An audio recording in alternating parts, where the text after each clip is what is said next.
va aller, Ah, mais la il y a eu des exploitations à partir de cette période-là. C'est-à-dire, non, avant, les premières datations, c'est 2700 avant. 2700 avant. Et donc, ça, c'est l'outillage qu'ils utilisaient, c'est des marteaux en pierre. Ils utilisaient, vous verrez dans la mine, les Romains ont continué la technique du feu. Et Ricard, vous allez voir des parois qui sont blanchies par le feu. Sauf que, évidemment, c'était des outils en fer. Mais là, dès la préhistoire, donc, ils ont utilisé ces marteaux en pierre. Et là, on a, quand on va aller à la mine, on va passer au bord de la route et il y a le fond d'une mine qui date de l'âge du bronze, 1900 avant. C'est en agrandissant le chemin qu'ils ont trouvé cette jarre. Alors qu'est-ce qu'elle foutait là? On pense plutôt que c'était une urne funéraire, parce qu'ils n'utilisaient pas ça dans les mines, ils utilisaient des paniers. Oui. Bon, là, on a mis un échantillonnage. C'est marqué, oui, c'est marqué. Et celle-là, ça vient aussi du Pioche-Farus, parce qu'on vous expliquera ce que c'est, le Pioche-Farus. C'est une mine qui est située à 300 mètres de celle où on va. D'accord. Voilà. Et quand on va parler on va vous montrer les traces d'outils, les pointes de rôle, on en a deux exemplaires ici qui ne viennent pas d'ici, mais pour illustrer, c'est ça. La pointe de rôle, c'est un outil qui est en manché. Vous voyez? C'est tout petit. Alors, ils en utilisent des dizaines. C'est à mancher et ils utilisent donc une masse, un marteau en fer. Et vous allez voir toutes les traces que ça laisse dans la mine. Alors oui, nous allons rentrer par ici. C'est ce qu'on appelle un traverbant. On est dans les schistes et ce traverbant, il a été fait au 19e siècle. Où on a essayé de réexploiter les anciennes mines. Et dans cette mine-ci, Pioche-Farus, ils ont percé 3 puits. Et donc heureusement que c'était pas riche, parce que vous allez voir tout le long ensuite, quand on rentre dans la partie dolomie, là c'est le schiste, vous allez voir, c'est ce que nous on étudie, vous allez voir un peu partout des tronçons de galeries. Et en fait ce sont les travaux du 19e qui ont réuni toutes ces mines romaines, et il y en a, on connaît à peu près une dizaine d'entrées, qui ont réuni donc par cette galerie de roulage. Voilà, donc, 2 km de galerie.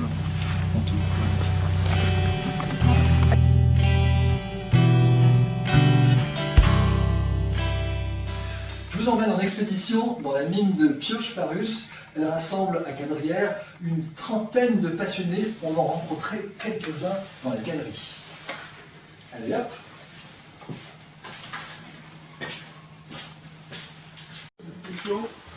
De boisage. Vous avez mis des points.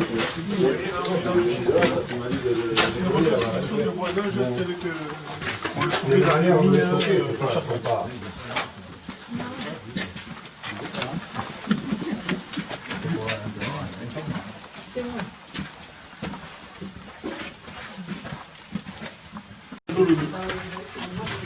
Et on a des traces de fluoré.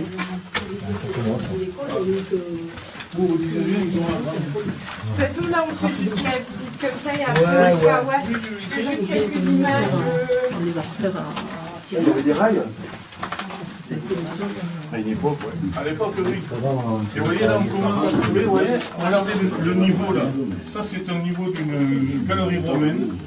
Vous avez une partie ici, vous voyez, vous allez voir tout le long, au 19e, ils ont recoupé tous les travaux. Et ça, c'est un des puits qu'ils ont fait. Regardez, vous avez les filons de puits, ils sont 5 puits. Vous en avez un et deux. Et par contre, donc là, ils ont fait un puits. C'est ça. Oui. Et là, vous avez le filon avec les traces de pointerole. C'est-à-dire ce sont des autres là. Ici. Il faut le voir de là où je suis. La lumière raison, ça. Regardez. Vous avez là, ça c'est des traces de coups d'outils. Ah oui, ok. Ah oui, oui, d'accord. Et là vous avez donc le filon de pluie. Là on le voit très bien, le film. oui. Là il est bien. 600 bouteilles de la pluie de Pioche-Farus. En glissement depuis un an. Et donc en fait, nous, le but, nous c'est l'étude archéologique. Et ensuite, ça va être de proposer une restitution, la dynamique des travaux, etc. Donc en fait, cette petite galerie, il faut imaginer qu'elle était là, et qu'elle allait vers le puits. Là, elles ont un peu plus d'un an. C'est une galerie, voilà, elle était là. Et au plafond, vous avez vu les traces d'outils. Et donc, c'est... Vous voyez, on n'est pas loin de la surface. Oui, c'est une Il y a plein de niveaux, hein. Ça, oui. Vous allez voir, il y a des choses. Non, c'est des filons. C'est un peu de fer là. Et finalement, vous avez quand même fait un travail au niveau de l'éclairage. Ouais. Ça va, quoi. Hein. C'est pas un son et lumière. Et on est pas bien.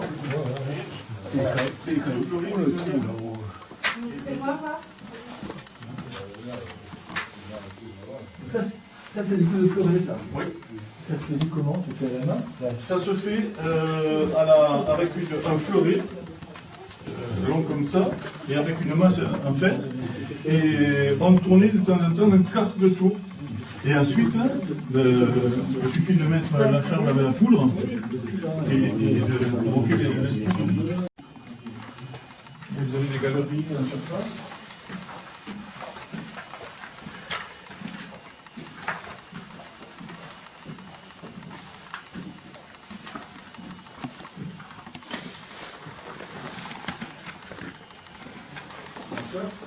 Vous avez des marches d'escalier qui sont grossièrement métalliques. Ça c'est une entrée aussi. C'est une entrée, oui. On les voit. Bouge pas.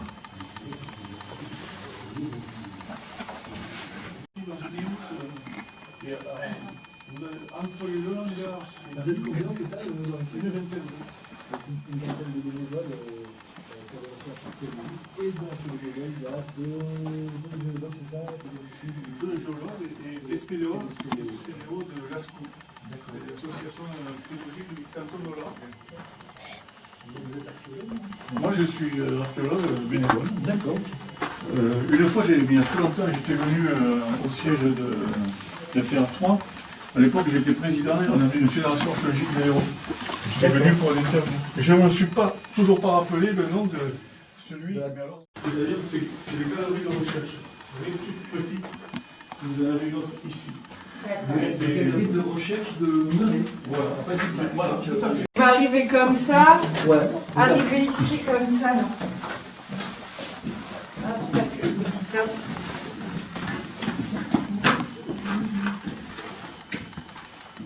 Venez. Ok. Alors montrez-moi, qu'est-ce que c'est? Alors, vous avez ici un traversant, donc c'est une petite galerie de recherche. Vous avez sur la paroi de gauche bien visible toutes les traces d'outils. En fait, les Romains utilisaient donc des pointerolles, comme celle-ci, une masse métallique, et donc ils tapaient pour effectivement extraire le minerai de cuivre sur les petits filons qui apparaissaient. Et dans ce secteur, donc on a aussi de l'archéologie expérimentale, mais là c'est pour montrer l'exploitation du minerai donc, au chalcolithique, c'est-à-dire aux environs de 2005 avant Jésus-Christ. Et en fait, donc, ils utilisaient ces marteaux en pierre et ils martelaient les parois. Et quand la roche était très très dure, donc ils chauffaient, et une fois donc, la paroi avait été chauffée, donc ils n'avaient plus qu'à récupérer donc, tout ce qui tombait et trier le minerai. La présence des Romains ici, elle est partout, non? Alors, nous sommes ici dans les monts de Cabrera, donc sur un des centres les plus importants donc, pour déjà la métallurgie, l'exploitation des mines dès le chalcolithique, mais pour la période antique, on a plusieurs mines qui sont exploitées au 1er siècle avant Jésus-Christ et au 1er siècle après Jésus-Christ. Ce qu'il faut savoir, c'est qu'on a souvent tendance à dire que c'était des esclaves qui exploitaient, ce qui est faux, parce qu'on connaît des textes, notamment Cicéron, qui était un avocat de Rome, qui parle dans un de ses discours des sociétés. C'était dans des sociétés capitalistes qui exploitaient pour le compte de Rome. Et donc, les mines antiques que nous avons ici, les monts de Carrière, le Lot des Voies, la haute vallée de l'Or, notamment le site de Lascours, où on a trouvé un village avec des thermes qui sont les plus anciens connus en dehors de l'Italie. Et on a notamment des tessères en plomb qui servaient à fermer des sacs et sur lesquels on a écrit en latin, donc, Société Rutène, les Rutènes. De l'azurite. Donc les deux composantes pour le cuivre, c'est l'azurite et le malachite. Mais ça, au point de vue minéralogie, c'est assez exceptionnel. Pourquoi c'est exceptionnel? Au niveau de la cristallisation qu'on voit, c'est assez rare de trouver des cristaux. Là où il y a un foyer en place, vous avez des couleurs bleues. Voilà. Ok, super. Alors, allez-y, je vous dis stop. Et là, vous allez noter. C'est technique. Allez-y.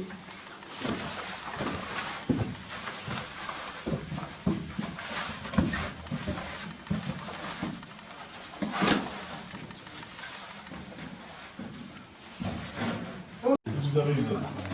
Et il y avait le recul. Regardez, vous avez une très belle salle. Ah oui, d'accord. Vous voyez, on a équipé ça parce que pour aller étudier la galerie du.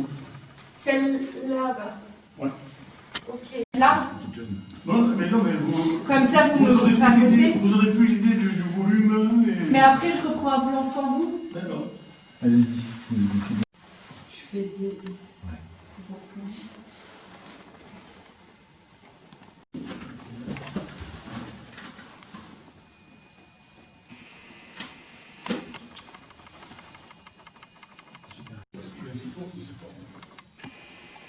Ça, c'est exploité, ça aussi. C'est qualité. Oui, c'est typique de l'exploitation. On appelle ça un oxène d'aragonite. Vous avez l'aragonite qui s'est développée avec des pointes, ça ressemble à un oxène. Vous allez le voir ici. Allez-y, vous pouvez partir. Moi, je vais juste faire On le vous montre plan. le plus beau. Là. On n'a plus dans ça besoin. Non, là, c'est. Je sais que je le retrouve. La perche, on va la prendre. Il y a une grande salle, Jean-Michel, après. Oui, ça va. Non, la perche, ouais, on va la. Si tu veux On pas y va aller, l'emmener, on va l'emmener. Mais non, mais c'était bien que je passe un plateau, genre. Ah bah oui, bah viens alors. Ouais, j'arrive. Juste, faut pas que je tombe là, surtout. Mais après, Peut-être tu files la perche après. Ouais, ouais. j'en ai pas besoin. Non. Ah bon, pas besoin. T'as pas besoin? Non, mais comme on revient pas par là? Ah oui. Allô? Là, ouais, prends avec la donne. Tu l'as? On passe par là après? Non, il y a une sortie par en haut.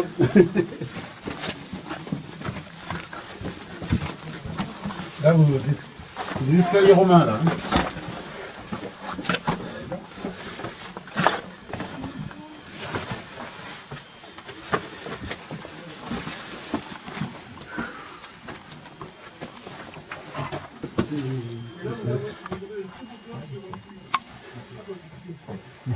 On les a dans tous les sens.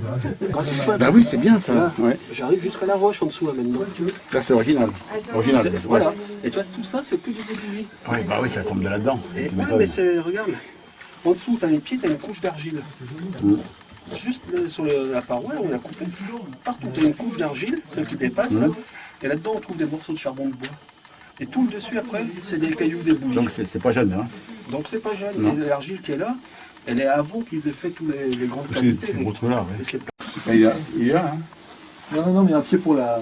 Mais donne, sinon moi je la porte en fait. C'est un véritable labyrinthe, on en a pour 2 km à tout exploiter. Et il y a des signes qui nous montrent que les Romains étaient là. C'est ça? Oui. On a ici un exemple donc d'une niche, une petite niche où le mineur posait une petite lampe à huile. Et par expérimentation archéologique, on sait que ça faisait l'éclairage d'une bougie et que ça durait à peu près 2 heures. Et on voit très très bien des traces d'outils qui ont permis d'entailler la roche et de faire ce replat pour poser la lampe. Ça, c'est rare, non, ce genre de vestige? Non, dans la mine, on a une bonne dizaine d'exemples. D'accord. Non, pas long du tout. Hop. Là vous avez noté du coup 1 mètre.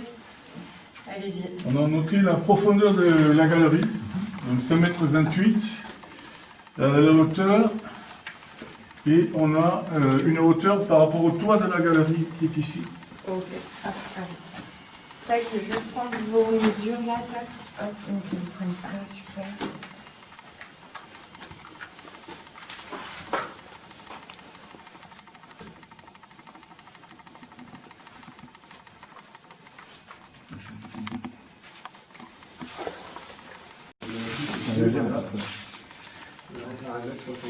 Pour toutes les portions de réseau, on fait ça, quoi. On note tout ça, on note sur un carnet et ensuite on va faire un rapport. Et le petit laser. Ça, c'est pour étayer votre Ah non, c'est du bouillon de jeu. Ah, super. Top, comme ça. C'est quand tu veux, Jean-Michel. Ok. Noël, tout simplement, une question un peu personnelle. Qu'est-ce qui vous passionne, vous, dans cette mine? Alors, ce qui me passionne dans cette mine, il y a plusieurs aspects. Il y a l'aspect spéléo, d'être sous terre, et il y a l'aspect donc archéologie minière, puisque je suis spécialiste en archéologie minière, et également l'aspect géologie, gicologie, la minéralogie. C'est tout un ensemble qui me passionne.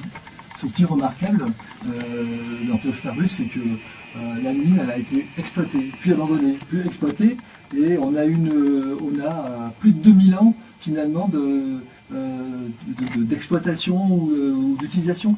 Voilà. Donc cette mine, donc Pioche-Ferrus 1, nous montre plusieurs phases d'exploitation. Donc l'Antiquité romaine, 1er siècle avant, 1er siècle après. La partie récente, moderne, 19e, où on a tenté de réexploiter. Mais il faut savoir que dans plusieurs remplissages de galeries antiques, nous avons trouvé donc à la fois des outils, de la céramique, de la préhistoire, c'est-à-dire du chalcolithique.